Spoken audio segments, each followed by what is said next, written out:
Okay, so today we're back at it again on the Range Rover, and we're waiting for more parts, but I figured while we're waiting, I'll do some cleaning. So we've got, I've made a lot of progress on this half of the engine, and I'll show you guys what it looked like basically before, just because I've cleaned half of it essentially, and a little bit of the other, but anyway, it is terrible. Like, whoever had this let the oil leak go for like ever, and the coolant leak that it had. So yeah, we're just spending some time cleaning it up because I don't like grease on my hands every single time I have to touch this car. So yeah, we already cleaned the valley, which I'll show you that.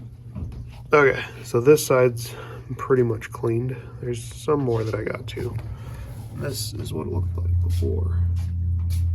Oil everywhere. Just everywhere. Black cruddy oil everywhere.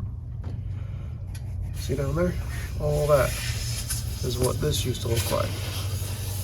Got this cleaned. Then we got the valley cleaned. Pretty decent. There's a little bit left, but it was just solid black before. So yeah, do some more cleaning. I'll wait for parts.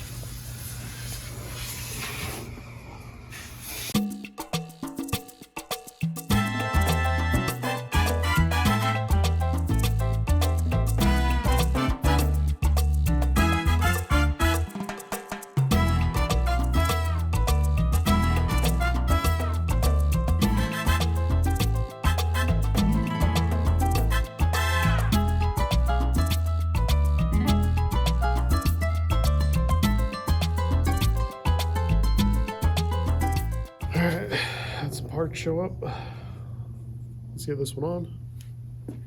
See what else we can put together.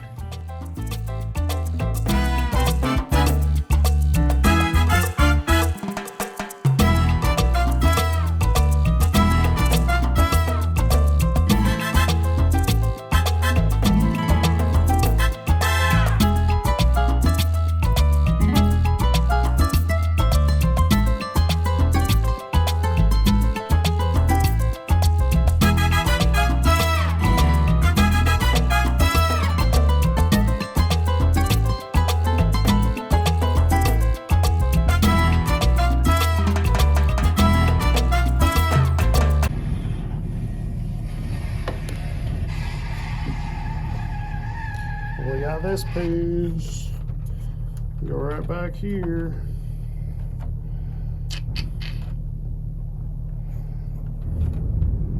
Just get it in.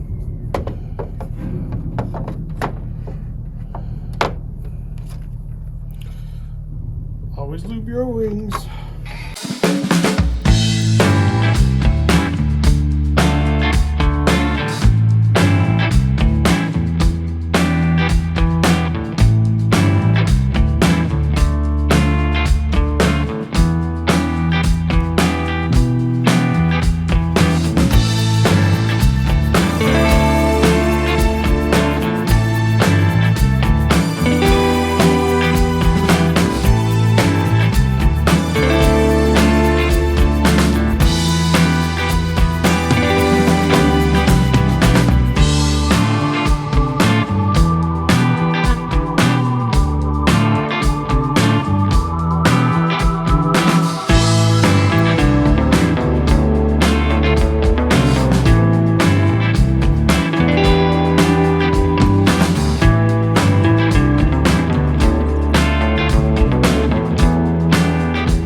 Okay, so parts finally showed up. These are what we need. These are the updated style here. So they got the steel buttons in them. Also got the updated tensioners as well. Haven't opened them yet, but they're in there. So yeah, we're gonna see if we can do this let's say the quick and dirty way of sliding those tensioners, the new tensioner guides in and then put the new tensioners in, and we should be golden. Saw a video on somebody else doing it, and they were holding the cam gears in place with zip ties, so I'm going to give that a shot. And yeah, I'll have you guys go along with me. I'll see if I can get like some better video once I get the timing covers popped off. And yeah, show you guys what inside looks like and see how bad the tensioners are. They were making a little bit of noise, but it wasn't terrible. And it wasn't throwing any check engine lights for timing and running weird. So I'm hoping that it's early enough in the wearing out of this stuff that I can just not have to, like, I'm not going to replace timing chains and everything else. Even though the kit came with it, I'm just not going to do that. It takes way too long. Plus you got to have a lot more specialty tools for like pulling injectors out, which I don't feel like making. So anyway, yeah, I'll take you guys along with me. We'll see what we can do. Get some stuff done, you know? It's just ain't nothing to it but to do it. So let's do it.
All right, so front timing cover is off, and chain, it's a little loose.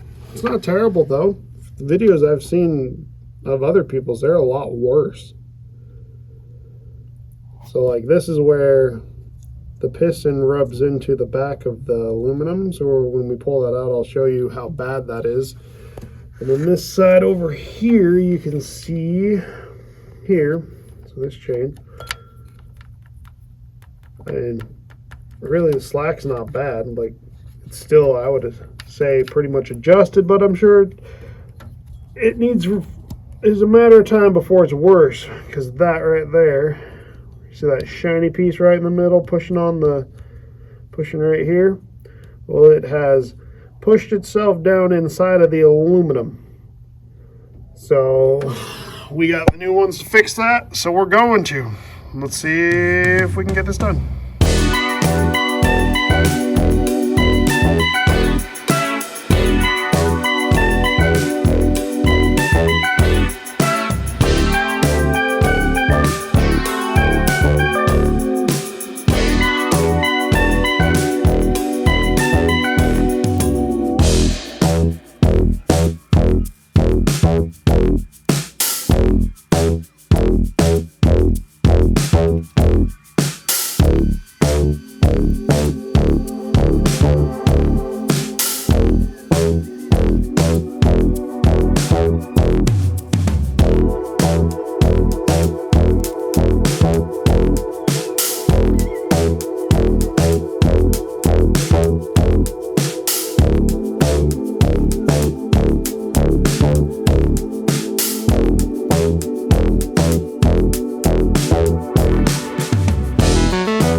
So we got the timing done, right? So we got these timing guides out here, which I'll show you if you can see.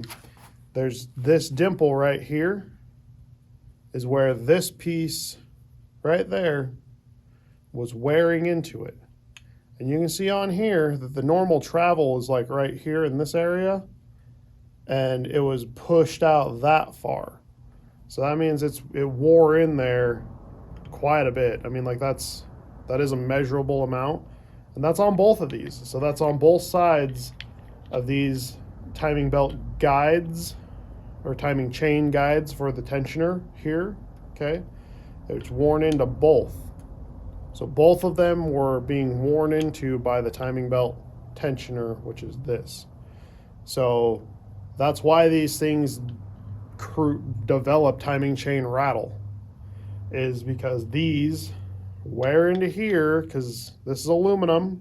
It's a cast aluminum, so that makes it even softer. You can see the cast lines and stuff in it. And then this is a, solid steel that's been ground and polished, and it's a, a piston basically, because that's what this is there's spring pressure, but then there's oil pressure that pressurizes this to take the slack out of your chains by pushing these up against your chains. And that's what causes these engines to have rattly timing. So we got the new ones in that are the updated designs, because guess what? These had so many problems that companies decided, well, hey, we're going to update the design of this, and we're going to actually put steel in this casting here. So this piston will push into the steel, and so you have steel on steel contact now, and it shouldn't wear.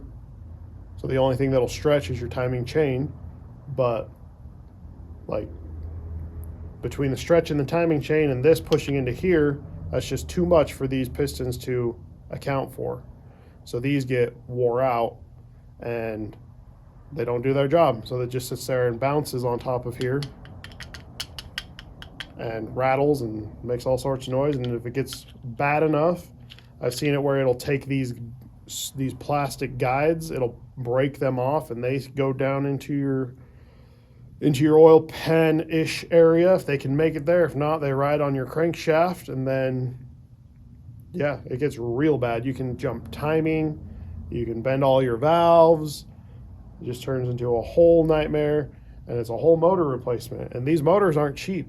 Like, for the age of this vehicle and how many of these were made, these motors, even used on eBay, are going from $5,000, $6,000, all the way up to like $10,000 depending on mileage.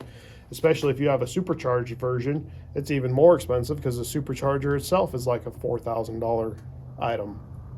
So, so yeah, anyway, we got these changed out, got the new ones in, everything's buttoned up, and I went to go change oil, and of course there's something wrong with the oil filter cap. So now I gotta find an oil filter cap. But we're going to do an oil change on this, and I pull the filter out. You got to pull the filter cap off, and then I go to pop the filter out of this because the filter sticks inside of here.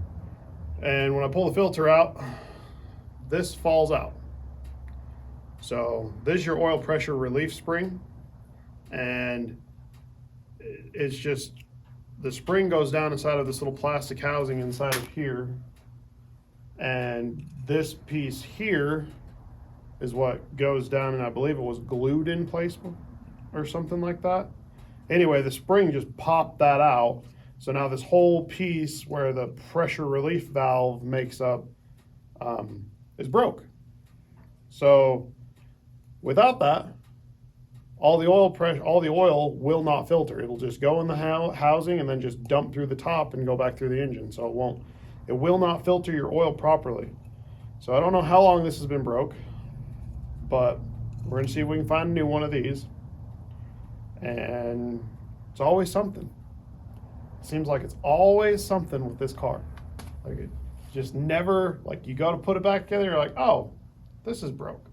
Or you go to do something else to fix something, you're like, oh yeah, this is broke. Now I gotta order.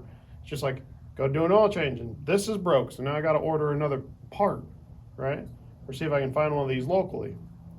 Hopefully, this is used on multiple vehicles. It almost looks identical to the Power Stroke 6-liter Power Stroke filter cap. So we're gonna see if I can find one. But yeah, that's what you guys want to know.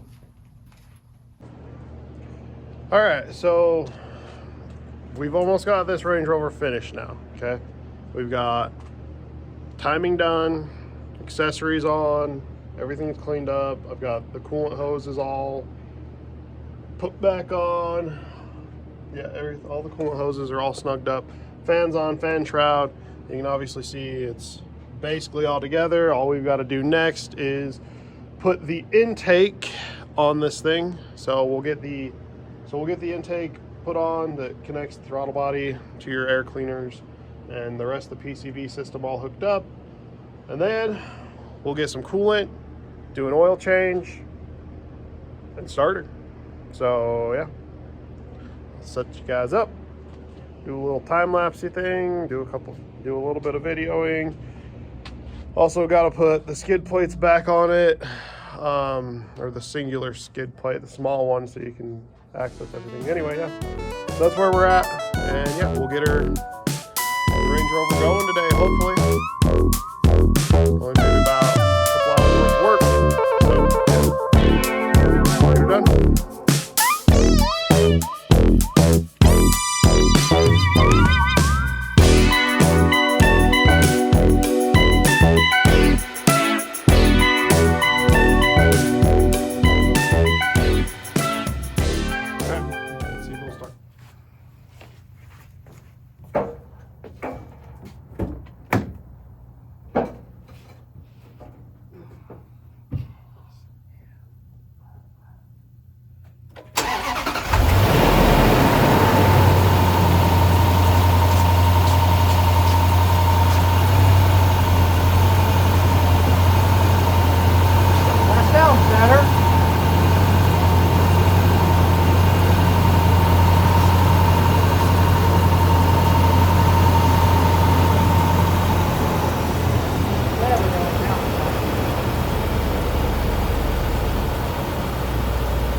Okay, so, well, she runs and drives.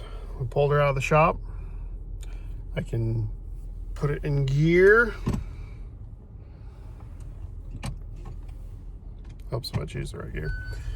Put her in gear, and we can take her for a little rip and see just how she does. Okay. It's pretty nice in here, honestly.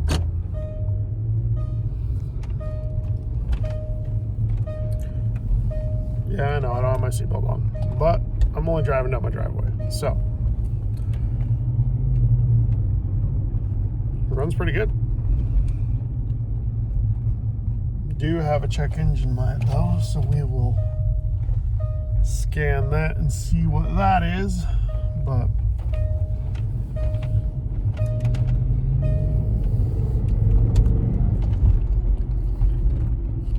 Yeah, runs good. This thing's got some pep to it. This thing's got some pep to it, so yeah. All right, I'd say that's a success until I can drive it some more. I know. Put you in park. But yeah, so thanks for following along, guys, and let's see what we can do with this thing next. I really want to get some different tires and wheels for it. but we'll see how that goes. These things aren't the most common, so I think I'm gonna have to do like an adapter. Started off small with whatever we can fit, which I think is gonna be 33s. We'll see if we can fit some 33-inch. If I can find some mud grapplers or some, anyway, some mud terrains, then we'll go that route. If not, then we'll see what we can find for a decent all-terrain. Maybe a hybrid terrain tire. I don't know. Yeah. And we'll see what I can pick up and get it on this thing and get it looking more like it's supposed to be used off-road instead of like it's supposed to go to the mall. So it's yeah, it's coming along. All right, we'll see you guys on the next one.